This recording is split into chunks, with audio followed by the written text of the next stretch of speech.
नमस्कार, welcome to my YouTube channel Amritvani. पिछले video में आप लोगों ने देखा कि आज हम लोग मूल से भटक करके उसके साधनों पर ज़्यादा ध्यान देते हैं, लेकिन हम उसके मूल में क्या है, देवी देवताओं के रूप में हमें क्या बताने की कोशिश की गई है, इस पर विचार ही नहीं करते। आज की वीडियो का मुख्य बिंदु है रोज पैदा हो रहे हैं नए देवता, देवी माता संबंधी भ्रांतियाँ, अंततः देवता क्या है, अलंकारिक विवरण देवी देवताओं के मूल के, शिक्षण एवं शिक्षण धारा,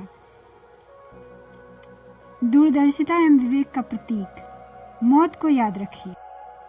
तो चलिए वीडियो को स्टार्ट करते हैं। रोज पैदा हो रहे हैं नए देवता।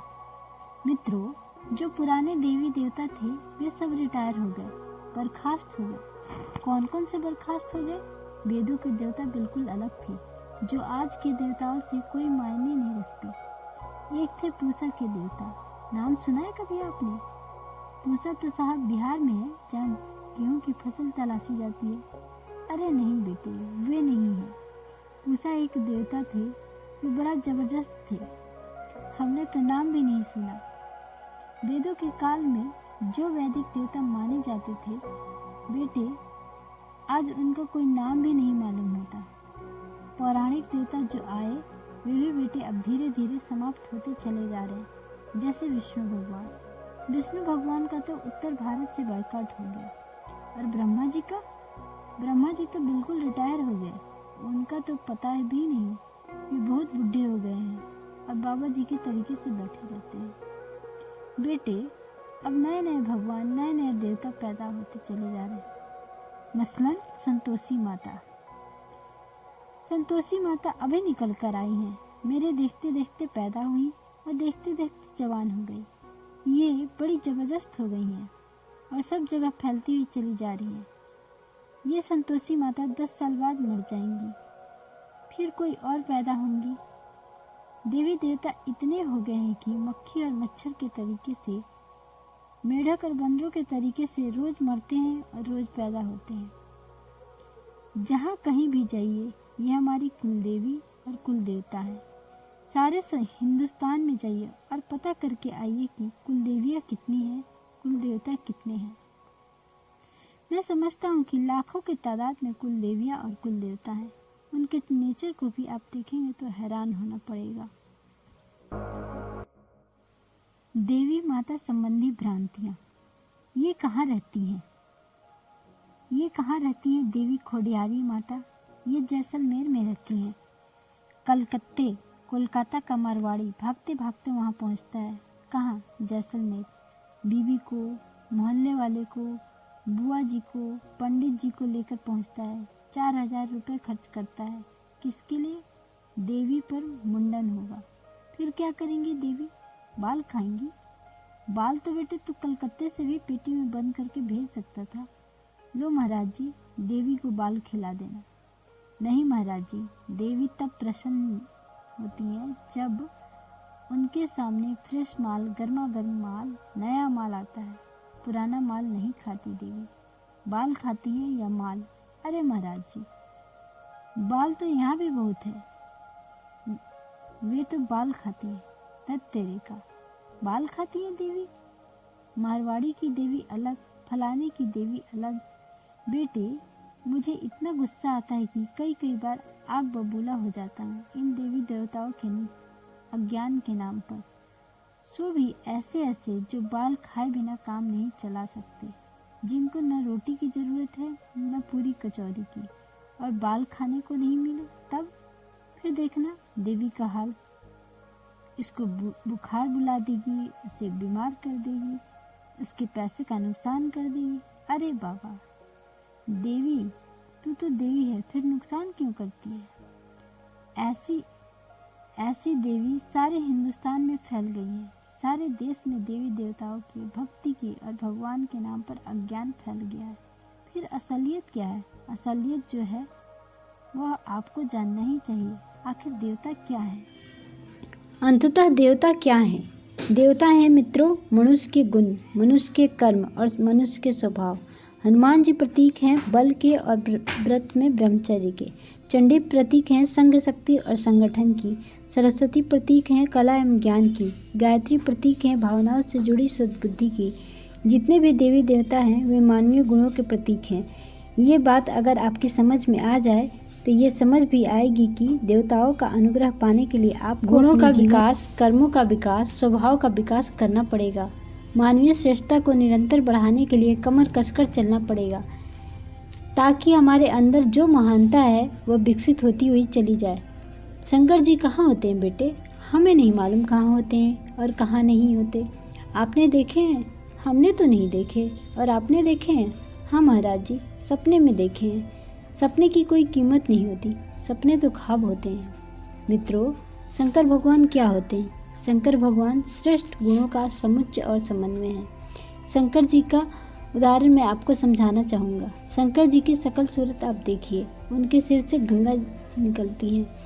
क्यों साहब, किसी के सिर से गंगा जी निकलने लगेंगे तो आदमी करवट कैसे लगा? सोचिए, अगर मैं बैठा रहूं और सिर में से पानी निकलता रहे तो पानी ज़मीन पर गिरेगा और बहता चला जाएगा। लेकिन मैं कभी सोऊं तब, करवट लूँ तब, पानी मेरे सिर से निकलता है तो नाक में, कान में और मुंह में घुसेगा कि नहीं? फिर मैं मरूंगा कि जीऊँगा? शंकर भगवान 24 घंटे बैठे रहते हो तब तो मैं नहीं कह सकता, लेकिन उनको कभी भी सोने का मौका मिला होगा तो उन गंगा जी उनके नाक कान में घुस गई होंगी और शंकर जी उसमें डूब गए होंगे।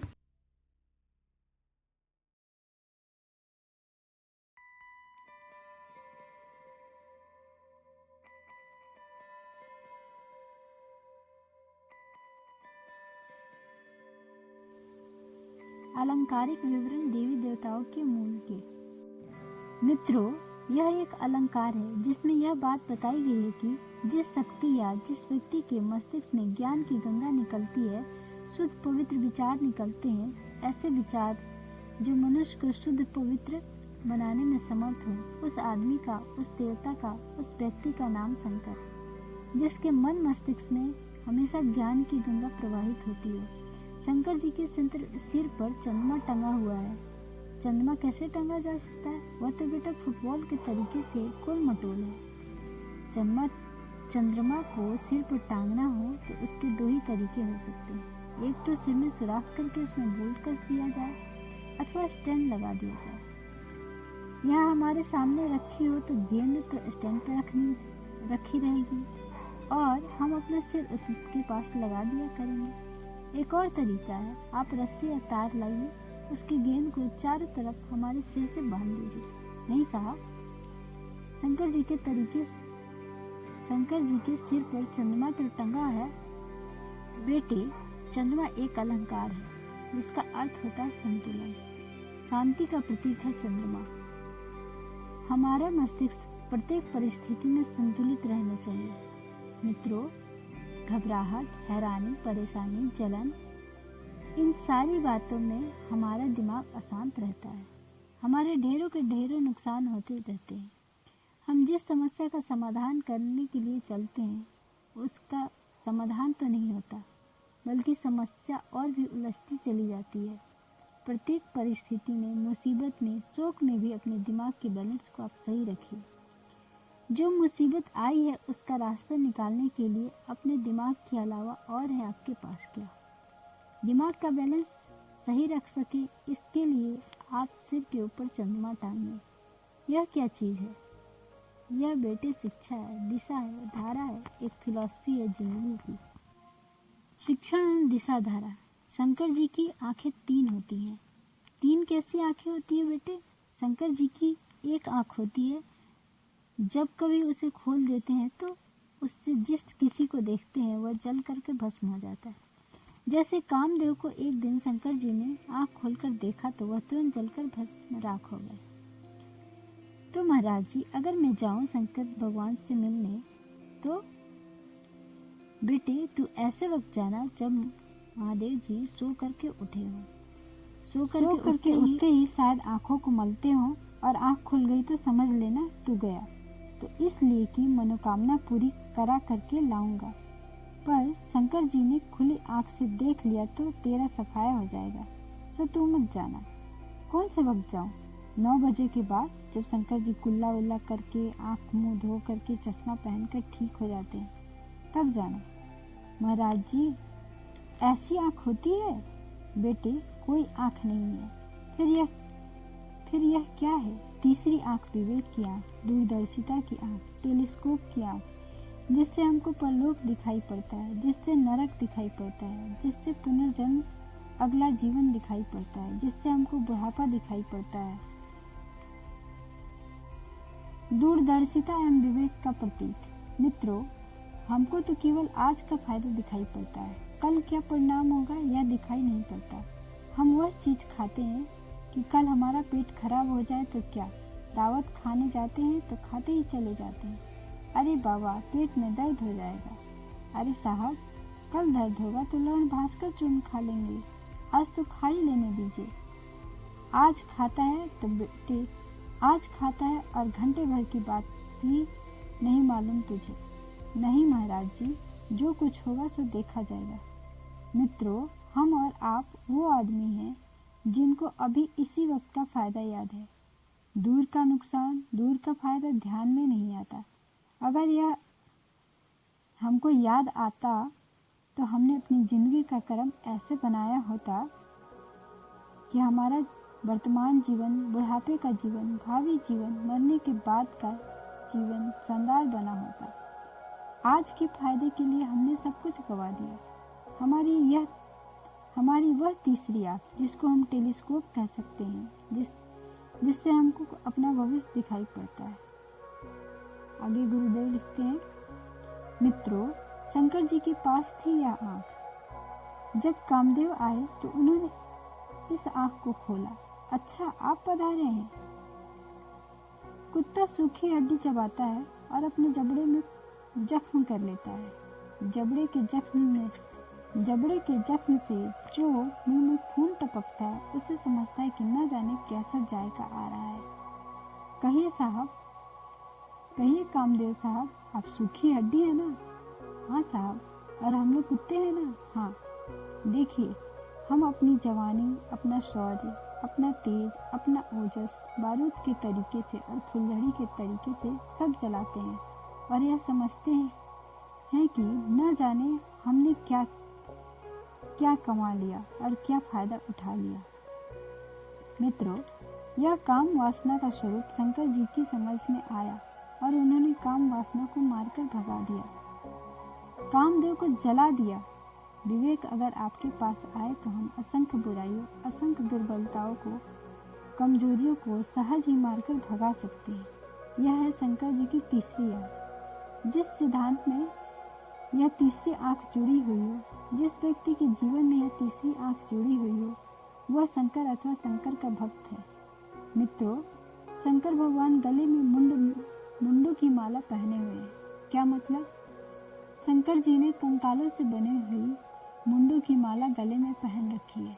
आप भी अगर मुंडों की माला गले में पहन करके रखे और देखे कि हमारी बीबी मुंड, हमारा बच्चा मुंड, हमारा शरीर मुंड है, ये सब हड्डियों के जंजाल और हड्डियों के जखीरे मरे हुए पड़े हैं और हमारे गले में बंधे हुए हैं। खोपड़ी वाला कंकाल जो हमको अपना दिखाई पड़ता है, उसके साथ मौत और जिंदगी को मिला करके, समन्वय करके रखा होता तो मजा आ जाता है। एक कंधे पर अपनी मौत का हाथ पकड़कर रखा होता और दूसरे कंधे पर जिंदगी का हाथ रखा होता तो मौत और जिंदगी के समन्वय से मित्रों, आपकी जिंदगी राजा परीक्षित जैसी हो गई होती।